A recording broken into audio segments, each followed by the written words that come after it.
భయభ్రాంతులకి గురై ఏ క్షణాన ఏమవుతుందనని బిక్కుబిక్కుమంటూ బతికేటువంటి రోజు ఆగస్టు 15వ తారీఖు.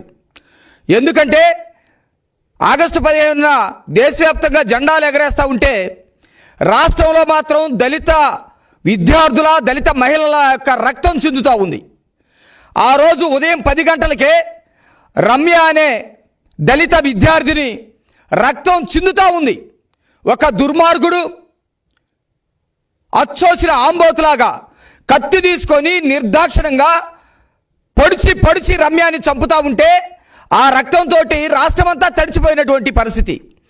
ఈ విషయానికి రాష్ట్ర ప్రభుత్వం సిగ్గుపడాల్సింది పోయి రమ్య శవం మీద రాజకీయాలు చేయడానికి వైసీపీ నాయకులందరూ కూడా బయలుదేరినటువంటి పరిస్థితి. మేము తెలుగుదేశం పార్టీ జిల్లా ఆఫీసులో ఉండి ఆ వెంటనే జిల్లా ఆఫీసు నుంచి రమ్య బాడీ హాస్పిటల్కి వచ్చిందంటే 10 నిమిషాల్లో మేము అక్కడ ఉన్నాం.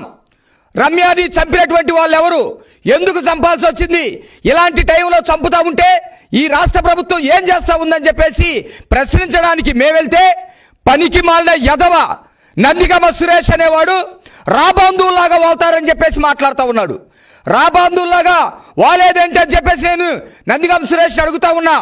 ఈ రాష్ట్రంలో దళిత ఉద్యమం అంటే, ప్రజా సంఘాలంటే, లేదా విప్లవ ఉద్యమం అంటే, సామాజిక ఉద్యమాలంటే, అసలు ఉద్యమం అంటే నీకేమన్నా తెలుసు అని చెప్పేసి నేను నందిగామని ప్రశ్నిస్తా ఉన్నా.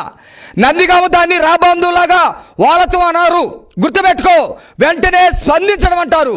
అది రాబంధువులాగా వాళ్ళతో అనరు, ఆత్మ బంధువులాగా మేము వెళ్ళాం. అక్కడ మాల వాళ్ళకి జరిగిందా, మాదిగ వాళ్ళకి జరిగిందని కాదు, ఒక దళిత మహిళకు జరిగింది.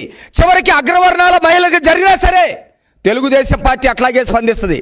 ఈ రాష్ట్ర ముఖ్యమంత్రి జగన్మోహన్ రెడ్డి ఏమైనా ఆ చీము రక్తం కనుక ఉంటే రాజీనామా చేయాలా? చీని అమ్మ నా బతుకు, నేను వచ్చిన దగ్గర నుంచి కనీసం శాంతి భద్రతలు కాపాడలేకపోతా ఉన్నాను. ఈ రాష్ట్రంలో అడుగు అడుగున ఆడపిల్లల మీద అకృత్యాలు, అత్యాచారాలు, రేపులు జరుగుతూ ఉన్నాయి. నా బ్రతుకెందుకని అదే జాతీయ జెండాకి ఉరేసుకొని చావాలా జగన్మోహన్ రెడ్డికి సీమూరు రెత్తురు కనుక ఉంటే. ఆ జాతీయ జెండాకి ఉరేసుకొని చావాలి. ఆగస్టు 15వ తారీఖున అలాంటి సంఘటన జరిగినందుకు పట్ట పగలు నడి రోడ్డు మీద జనసంచారం ఉన్నటువంటి ప్రాంతంలో ఒక ఆడబిడ్డని, చదువుకున్నటువంటి బిడ్డని కత్తి తీసుకొని నిర్దాక్షిణిగా పొడుస్తూ ఉంటే మీ హోమ్ మినిస్టర్ ఆమెని హోంలో కూర్చోబెట్టి మినిస్టర్ పదం అంతా ఆ సజ్జలగాడు ఎలగబెడతా ఉంటాడు. మినిస్టర్ పదం అంతా కూడా సజ్జల ఉపయోగించుకుంటూ ఉంటాడు. ఆమెను మాత్రం హోమ్ని కూర్చోబెడతాడు. ఆమె చెబుతూ ఉంటుంది, ఎక్కడ పెడితే అక్కడ మేము సీసీ కెమెరాలు పెట్టగలుగుతామని. పెట్టలేనప్పుడు నువ్వు దేనికి? ఒక మహిళా హోమ్ మినిస్టర్ అనే పేరు మీద మమ్మల్ని చంపుకు తింటా ఉంటే మీరు చూస్తూ ఉంటారు అని చెప్పేసి మేము అడుగుతూ ఉన్నాం. మీ చేతగానితనంతో నిండు ప్రాణాలు, చదువుకున్నటువంటి అమ్మాయి, ఎంతో భవిష్యత్తు ఉన్నటువంటి అమ్మాయి ఈరోజు కాలగర్భంలో గడిచిపోయింది. అప్పుడు ఏం పీకుతూ ఉన్నాడు ఈ నందిగామ సురేష్? ఎక్కడికి వెళ్ళాడు? ఆత్మబంధువులాగా తెలుగుదేశం పార్టీ నాయకులు అక్కడికి వెళ్ళి పరామర్శించారు, వాళ్ళకి అండగా ఉన్నారు. ఉద్యమించడానికి మనోధైర్యాన్ని కల్పించినటువంటి తెలుగుదేశం పార్టీ కార్యకర్తల మీద రాబంధువులాగా వాళ్ళని చెప్పి మాట్లాడుతూ ఉంటారా? మీ రాజశేఖర్ రెడ్డి చనిపోయినప్పుడు రాష్ట్రం మొత్తం మీద చచ్చిపోయినటువంటి వాళ్ళు రాజశేఖర రెడ్డి చనిపోవటం వల్ల మాత్రమే ఎన్నో గుండెలు ఆగినాయి అని చెప్పేసి పనికి మాలిన మాటలు చెప్పి ప్రతి ఇంటికి వెళ్ళి ఓదార్పు యాత్ర చేశారు కదా, దాన్ని అనరా రాబంధులని? మీరు రాబంధువులాగా రాష్ట్రం మీద పడ్డారు.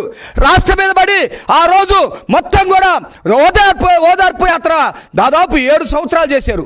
దాన్ని రాబంధువులు అంటారు.